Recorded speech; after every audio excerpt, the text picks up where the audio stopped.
Hello everyone, welcome to JSS and आप सभी का स्वागत है आपके होशियार बैच में। लास्ट क्लास में मेरा चैप्टर नंबर 3 कंप्लीट हो गया था। आज जो मैं स्टार्ट करने वाले चैप्टर नंबर 4 जिसका नाम है बेसिस ऑफ अकाउंटिंग।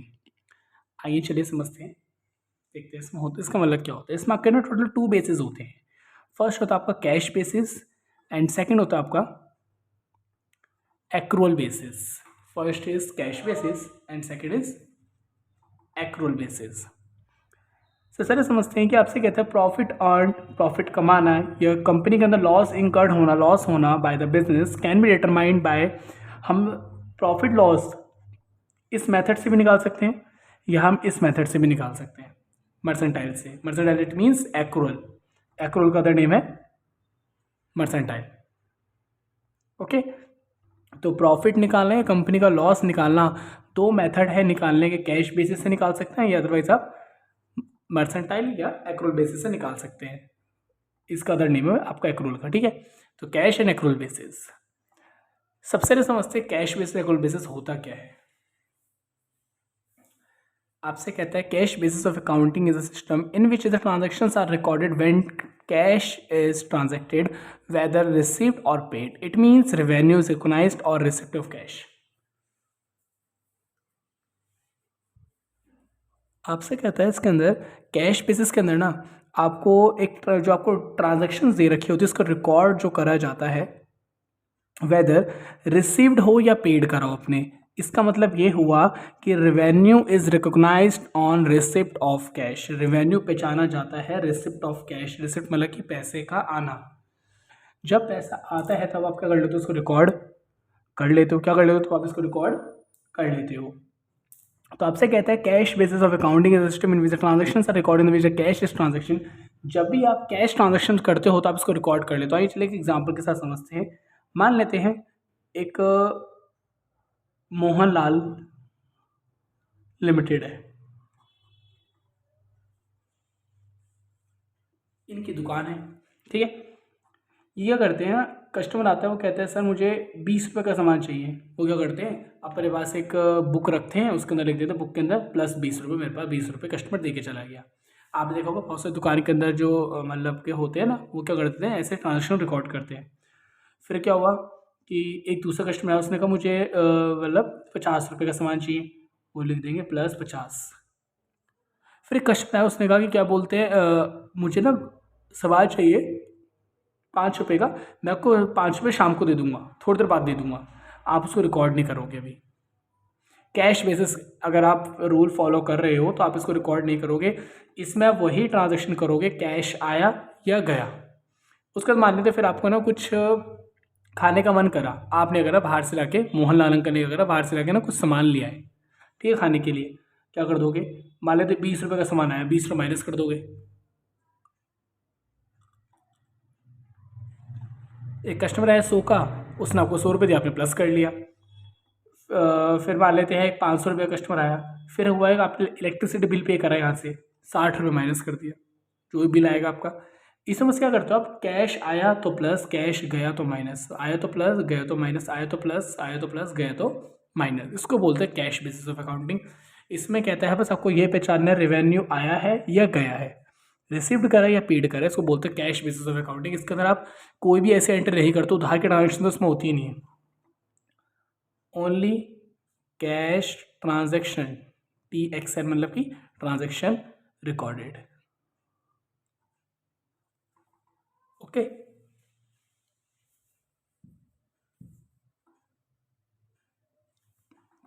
आइए इसके कुछ फायदे समझते हैं। कहता है ये सिंपल बेसिस ऑफ अकाउंटिंग है, इसमें कोई एडजस्टमेंट नहीं होती आउटस्टैंडिंग की, प्रीपेड की। अभी आप आगे जाओगे तो आपको समझ आएगा आउटस्टैंडिंग प्रीपेड क्या होता है। मीनिंग तो हमने सबका समझ लिया।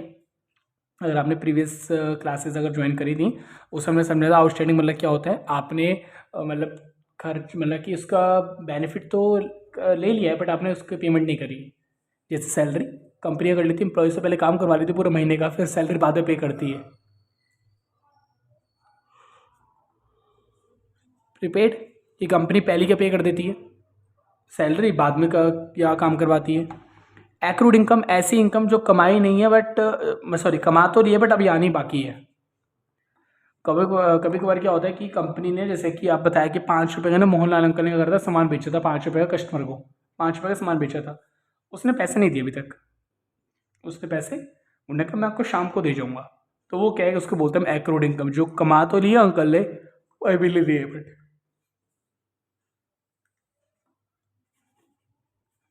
इनकम रिसीव्ड इन एडवांस, आपको ये इनकम किस में मिल गई है, एडवांस में मिल गई है। उसको हम बोलते हैं कि आपको पहली पेमेंट मिल गई है, आपने एडवांस ले रिसीव कर लिया है। एक कस्टमर आया, उसने कहा मेरे से 100 रुपये ले लो आप, और मैं आपसे ना कल मतलब कि डेली डेली ना 10 रुपये का सामान लेके चल जाया करूँगा 10 दिन तक, आप मेरे से 100 रुपये अभी अभी एडवांस ले लो, आज को मुझे खाली अब 10 रुपये का एक पैकेट दे दो, और मेरे जो 9 दिन बचे 90 रुपये, वो मैं अगले एक एक दिन करके ले जाऊँगा। तो आपने एडवांस ले लिया ना 90 रुपीज़, 10 तो आपके थे ही आज के, आपने 90 रुपये एडवांस ले ली किसी से। एडवांस पेमेंट लेना बस, कि आपने उसका भी सर्विस नहीं दी है बट आपने उससे पेमेंट एडवांस ले ली है। तो इसमें हम कोई भी एंट्री नहीं करता, बस हम खाली वो एंट्री करते जो प्लस या माइनस, बस।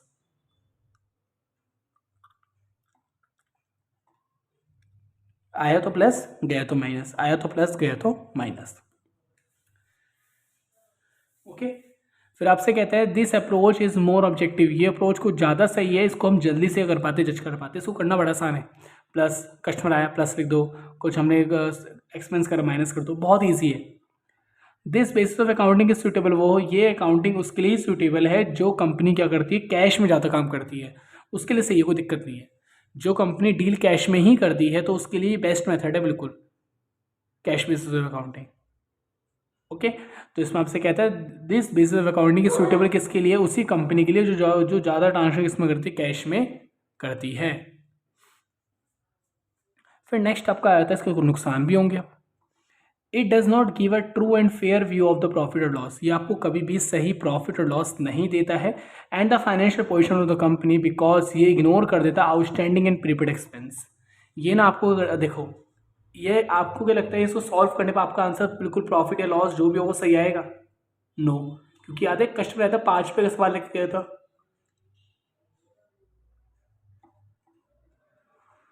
आपने उसको क्या नहीं करा अभी तक, रिकॉर्ड नहीं करा, क्योंकि आपने कहा जब पैसे आएंगे तभी प्लस करूंगा, मैं भी नहीं कर रहा। तो क्योंकि कैश बेसिस में ऐसा ही रूल होता है, जब पैसा आता तभी इसको प्लस करते, तो ऐसे उसको प्लस नहीं करते।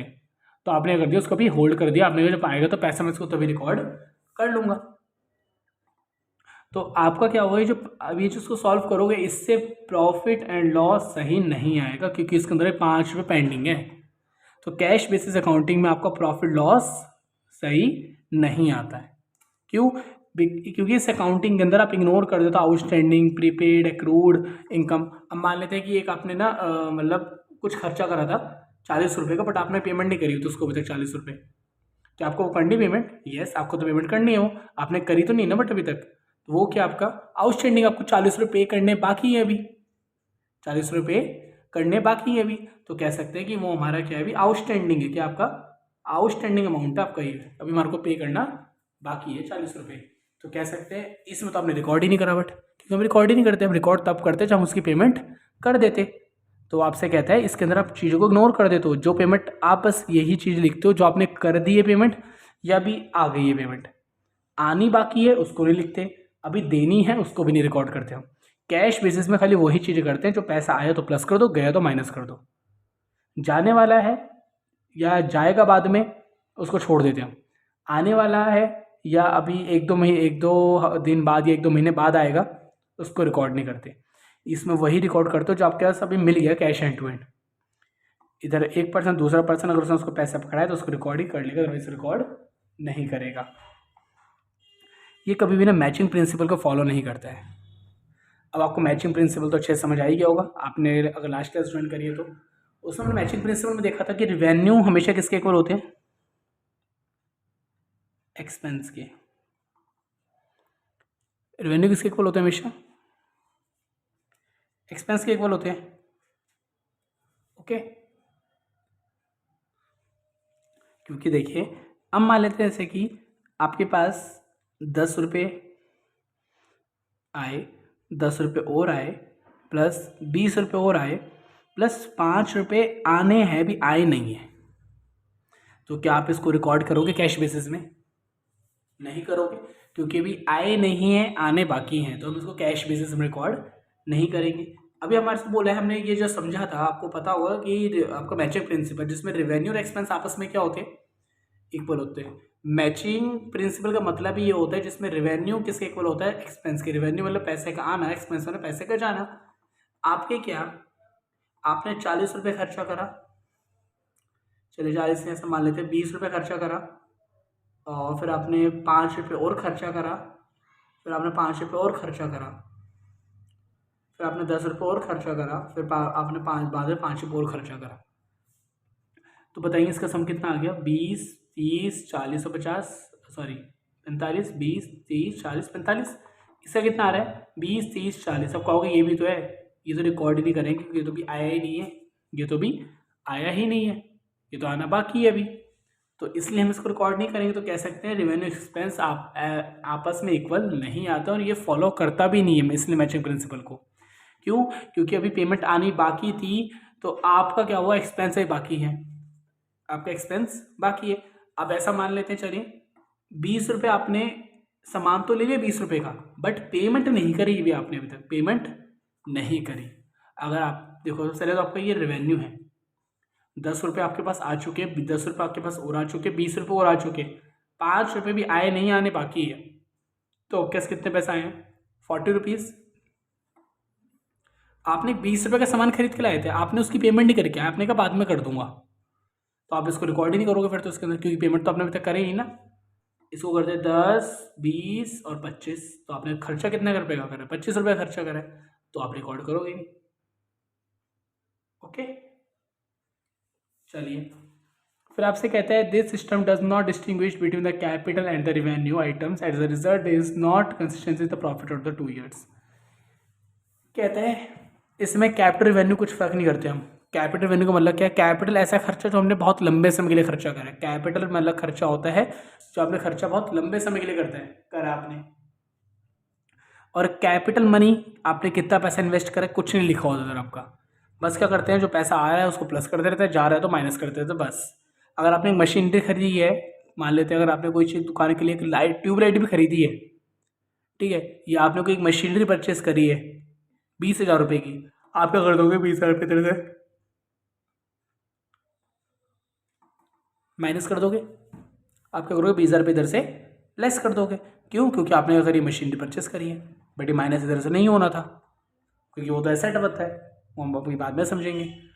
तो कैश बेसिस अकाउंटिंग मतलब होता है ऐसा खर्चा जो आपके पास कैश में आ रहा है और कैश में जा रहा है, उसको रिकॉर्ड करते हैं कैश बेसिस अकाउंटिंग। अगर आप अपनी दुकान के अंदर कैश बेसिस अकाउंटिंग कर रहे हो, तो इट मीन्स आप उधार की ट्रांजैक्शन लिखोगे नहीं, मन में याद रखोगे। और क्या इससे प्रॉफिट और लॉस सही आएगा, आप कहोगे मेरे को तो 5 रुपये याद है, मैं तो उसको याद रखूँगा कि 5 रुपये आने थे ना, तो मैं इसको सही से प्रॉफिट लॉस निकाल लूँगा। अब आपकी तो हमने 5 ट्रांजेक्शन ली हैं, अब एक दिन में तो दुकान वाले की पता नहीं कितनी ट्रांजेक्शन होती है, कितने लोगों को उधार देता होता है एक दिन में, तो उसको लिखना तो पड़ेगा ना। तो वो कैश बेसिस में काम तो करते ही नहीं, वो भी क्या करते हैं, साइड में जाकर लिख लेता है कि मोहन के या रोहन के मुझे 5 रुपये लेने हैं, रिकॉर्ड कर लेता है वो। तो आपसे कहता है ये, बट ये है कि बेनिफिट ये है कि थोड़ा ईजी है, इसमें आप ये सब आउटस्टैंडिंग प्रीपेड, अभी हम ये करेंगे ना एक्रूअल बेसिस, जिसमें हम लिखेंगे आउटस्टैंडिंग कितना है 5 रुपये, सब लिखेंगे, बट इसमें ऐसा कुछ नहीं लिखना, ये भी नहीं लिखना इनफैक्ट, ये तो बस आपको याद रखना माइंड में कि उससे पैसे आने बाकी है रोहन से, लिखना भी नहीं है। दूसरी बात आपसे कहता है कि ये अप्रोच काफ़ी ज़्यादा इफेक्टिव है, इसको हम आराम से देख के समझ जाएंगे, प्लस माइनस ही करना है, कोई भी बच्चा कर लेगा। तो कहता है ये सूटेबल है, ये उस कंपनी के लिए सही है जो कंपनी कैश में काम करती है, जिसका उधारी में तो काम होता ही नहीं है, उस कंपनी के लिए सही है। तो ओके, चलिए अब हम देखते हैं इसका नुकसान। जो हमने देखा भी, नुकसान क्या है इसका, ये कभी भी आपको ट्रू एंड फेयर रिपोर्ट्स नहीं देता है, ये आपको प्रॉफिट्स कभी भी सही निकाल कर नहीं देता। क्यों, आपने हर चीज़ अभी तक रिकॉर्ड नहीं करी है। ये 5 भी तो आपकी इनकम थी ना, चाहे बाद में आनी बाकी है, बट क्या करें, कैश बेसिस पे काम करो तो आप लिख ही नहीं सकते, फिर तो आप मन में याद रखनी पड़ेगी, और मन में कितनी ट्रांजेक्शन याद रखोगे, जहाँ सारे ट्रांजेक्शन तो आप याद रख भी नहीं सकते।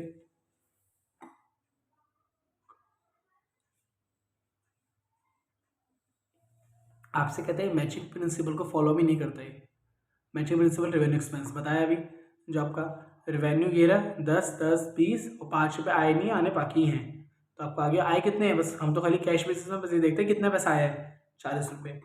गया कितना है, 10, 20 और 5, 25, ये भी जाए, अभी गया नहीं है, बाद में जाएगा, अभी 5-6 दिन बाद जाएगा, तो हम इसको रिकॉर्ड नहीं करते हैं। ओके, चलिए अब हम आ जाते हैं आपका एक्रूअल बेसिस ऑफ अकाउंटिंग। कौन सा? Accrual basis of accounting. कहता है कि ट्रांजैक्शन इज रिकॉर्डेड, इस बुक के अंदर दोनों ट्रांजैक्शन होती है, चाहे कैश की हो चाहे कैश की ना हो। दूसरी भाषा में कहा जाए एक्रूअल बेसिस अकाउंटिंग वो चीज़ें करता है चाहे कैश ट्रांजैक्शन हो और चाहे आपकी उधार की ट्रांजैक्शन हो, दोनों ट्रांजैक्शन करता आप इसके अंदर रिकॉर्ड करते हो, कैश हो चाहे आपका क्रेडिट पे हो।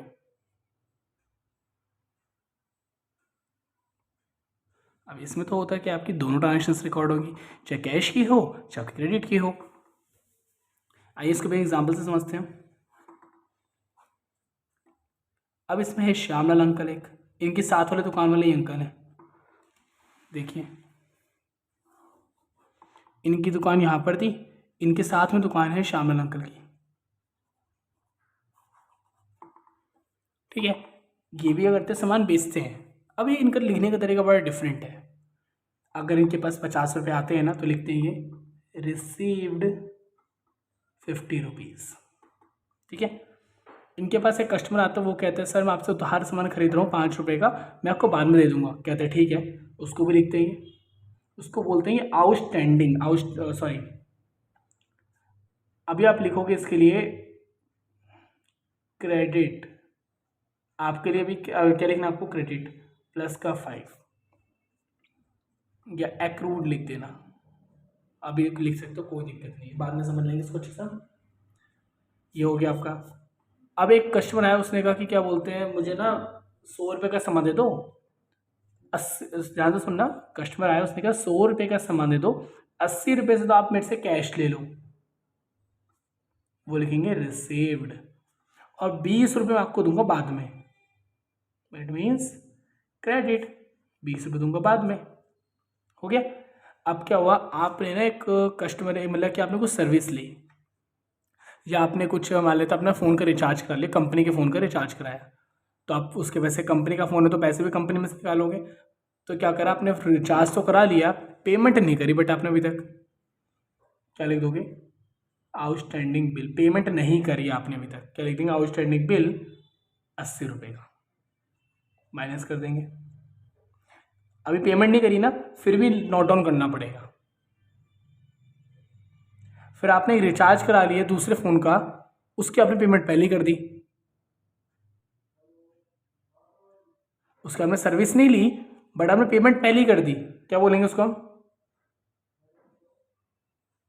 प्रीपेड।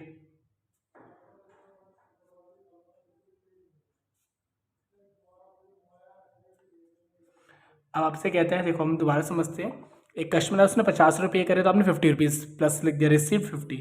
उधार एक कस्टमर है उसने कहा आपको 5 रुपये बाद में दूंगा, मैं सामान लेके जा रहा हूँ बाद में दूंगा, तो कंपनी लिखा क्रेडिट आगे 5 रुपीज़। क्या इन्होंने इसमें करा था ऐसा काम? नहीं, इन्होंने 5 रुपीज़ को हटाई दिया था, क्रॉस ही कर दिया था 5 रुपीज़ को तो उन्होंने। ओके, बट ये रिकॉर्ड करता है 5 रुपीज़ को भी। 80 रुपये आए थे, उन्होंने कहा 20 रुपये बाद में दूंगा, उसको भी रिकॉर्ड करा। आपने एक रिचार्ज कराना था, कराया नहीं बट आपने, उसका पूरा महीना हो गया, पोस्ट पेड रिचार्ज होते हैं ना, पहले आप उसको रिचार्ज कर, पहले आप उसकी जो सर्विस का बेनिफिट लेते हो, बाद में महीने के बाद पेमेंट करते हो। ये आप इलेक्ट्रिसिटी बिल, अपना बिल मान सकते हो, इलेक्ट्रिसिटी बिल में पहले आप पूरे महीने उसको इलेक्ट्रिसिटी बिल यूज़ करते हो, बाद में पेमेंट करते हो, उसको हम कहते हैं आउटस्टैंडिंग बिल। अभी पे नहीं करा आपने, पे करना बाकी है, बट इसके अकॉर्डिंग एक्रूअल के अंदर पे तो करना है ना, क्या कर दो, माइनस कर दो। आना तो है ना 5 रुपये, प्लस कर दो, बाद में नहीं आएगा, बाद के बाद देखेंगे। अभी आपको लग रहा है ना पेमेंट, वो एक कस्टमर 5 रुपये का सामान लेके गया, 5 रुपये दे के जाएगा, तो प्लस लिख दो बट डायरेक्ट। फिर आपसे कहता है एक आउटस्टैंडिंग बिल था, एक कहता है प्रीपेड बिल है। प्रीपेड मतलब कि अभी इसकी पेमेंट करनी, पेमेंट आपने पहले ही कर दी है, एक रिचार्ज आपने पहले ही करवा दिया रिचार्ज इसका, तो क्या हो गया 100 रुपये आपको, वो क्या बेनिफिट, प्लस कर देंगे इसको हम। ये एक्सपेंस है तो प्रीपेड माइनस ही कर दो, कोई दिक्कत नहीं है, वो तो बाद में देखेंगे, बट आपको बस इसमें ये दिखाना है कि कंपनी इन सब चीज़ों को रिकॉर्ड करती है, कंपनी सब चीज़ों को रिकॉर्ड करती है। तो अब देखते हैं इसको हम। आपसे कहता है कि ये ट्रांजैक्शन को रिकॉर्ड करता है अकाउंट के अंदर, वेदर कैश आए या जाए, या अभी नहीं आया यह बाद में आएगा, जो भी है रिकॉर्ड कर देना। एक्रूअल बेसिस ऑफ अकाउंटिंग कहता है चाहे कैश की ट्रांजेक्शन हो, चाहे इनकम कमा ली हो, या एक्रूड मतलब होता है कमा तो लिए बट अब आई नहीं है।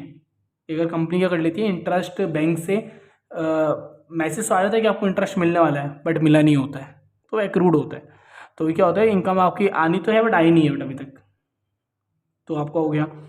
एडवांटेजेस समझते हो, आपको बड़ी जल्दी समझ आता चल जाएगा पूरा। इसका मतलब कहते हैं साइंटिफिक कंपेयर्ड है, कैश बेसिस अकाउंटिंग से अच्छा है। वैसे कौन सा, एक्रूअल बेसिस।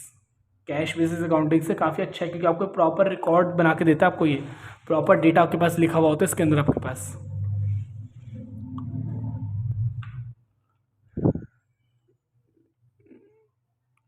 फिर आपसे नेक्स्ट कहता है this basis of accounting show complete picture of the financial transaction. ये जो बेसिस ऑफ अकाउंटिंग है ना, क्या करता है, प्रॉपर कंप्लीट पिक्चर बना के दे देता है आपको किसकी, फाइनेंशियल स्टेटमेंट की। इससे कहता है कि take into the effect of the all the transaction related to the period as well as adjustment, जैसे कि accrued, out prepaid, accrued, outstanding, received, income received advance, ये सब क्या करता है, उसको एंट्री रिकॉर्ड कर लेता है।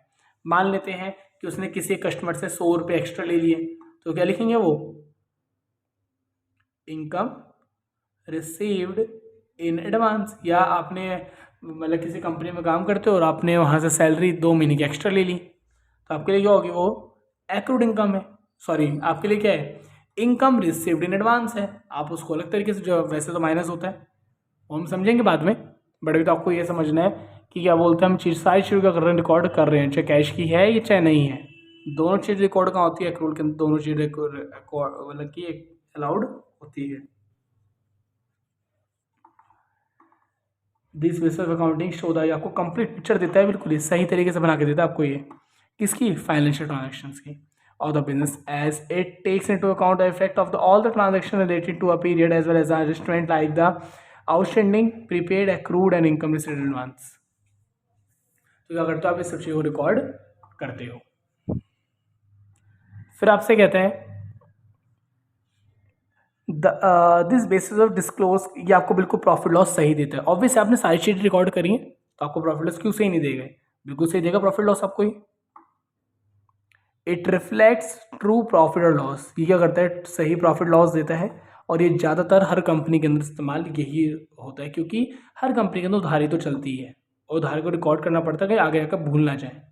तो हर कंपनी के तो कह सकते हैं उधारी ट्रांजेक्शन तो होती हैं, उधारी ट्रांजेक्शन तो होती हैं, बट इसमें मैं कह रहा था कि उधार की ट्रांजेक्शन तो रिकॉर्ड ही नहीं करनी, तो आपको प्रॉफिट लॉस सही नहीं देता है, आपको प्रॉफिट लॉस सही दे देता है, आपको प्रॉफिट लॉस बिल्कुल सही दे देता है। चलिए फिर आपसे कहते हैं it reflects the true financial position. Financial position बताया था, जहाँ पर वर्ड लिखा जा समझ जाना, बैलेंस शीट की बात करिए आपसे, कह सकते हैं बैलेंस शीट क्या होती है उसकी, बिल्कुल ट्रू, बिल्कुल करेक्ट होती है। क्यों, आपने सारी चीज़ों को रिकॉर्ड करा है। तो इतना तो आपको समझ आ गया हो। कैश बेसिस में बस आप खाली यही लिखते हो, जो आया वो प्लस, जो गया वो माइनस, बट इसके अंदर वो लिखते हैं जो कंपनी के अंदर हो रहा होता है, और जितना प्रॉफिट जितना जो भी है वो सब चीज़ें करते हैं, चाहे कैश की है चाहे उधार की है, सारी ट्रांजेक्शन करते हैं, इसको हम रिकॉर्ड करते हैं। अब वहीं से कुछ आपके डिसएडवांटेजेस आ जाते हैं, जिसमें कहता है दिस सिस्टम अकाउंटिंग में सिंपल नहीं है, जैसे कैश बेसिस था, कैश बेसिस में आपको प्लस माइनस करना था, बट इसमें तो आपको भी नाम यूज़ करने पड़ेंगे, काफ़ी मुश्किल है मेथड अभी ये। फिर आपसे सेकंड कहता है ये बहुत इलेबोरेट, ये छोटा नहीं है, इसमें बहुत इलेबोरेशन है, इसके तो बहुत सारे पेज बनते हैं, इसके भी आप आगे जाओगे तो पर्सनल अकाउंटिंग करेंगे इसके। हम जो पूरी 11th 12th जो भी आगे जो पढ़ोगे आप एक्रूअल बेसिस पे काम करेंगे, हम कैश बेसिस पे काम नहीं करते। कैश बेसिस पे करना होता तो आप कि आपकी अकाउंटेंसी 2 दिन की होती, बस फिर तो 2 दिन में पूरी अकाउंटेंसी सीख जाते, बट आप करते हैं एक्रूअल पे काम, इसलिए आपको बहुत सारे टर्म्स एंड कंडीशन सीखनी पड़ती हैं। आप कोई का प्राइस और प्रॉफिट आप सोचो इससे प्रॉफिट लॉस जल्दी निकल जाए, पॉसिबल नहीं, इससे पॉसिबल है। सबको प्लस प्लस माइनस करो बस आ जाएगा, आप कहोगे प्लस माइनस तो इसको भी कर सकते हैं। बहुत सारे ट्रांजेक्शन है जिसको माइनस करना है प्लस करना है, इसको अलग अलग अकाउंट बनते हैं, तब जाके होता है, आगे समझेंगे धीरे धीरे करके। बस आपको ये देखना है कि इसके अंदर कभी भी जल्दी से प्रॉफिट लॉस नहीं आता, बट इसमें आपका जल्दी से प्रॉफिट लॉस कैलकुलेट हो जाता है कैश बेसिस के अंदर। एक्रूअल बेसिस में जल्दी से प्रॉफिट लॉस कैलकुलेट नहीं होता है। अब हम समझते हैं इन दोनों के बीच में डिफरेंस, थोड़ा आपको और क्लैरिटी मिलेगी टॉपिक के अंदर। आपसे कहते हैं difference between accrual and cash basis, ये एक्रूअल है, आपका कैश बेसिस है, ठीक है। तो पीछे भी याद रखना, पहले वाला एक्रूअल होगा, दूसरा कैश बेसिस। सबसे पहले ये किस किस को रिकॉर्ड करता है, चाहे उधार की ट्रांजेक्शन हो, चाहे कैश की हो, चाहे उधार की, दोनों ट्रांजेक्शन रिकॉर्ड करता है। और ये खाली बस कैश ट्रांजेक्शन रिकॉर्ड करता है, इतना हम देख ही चुके हैं।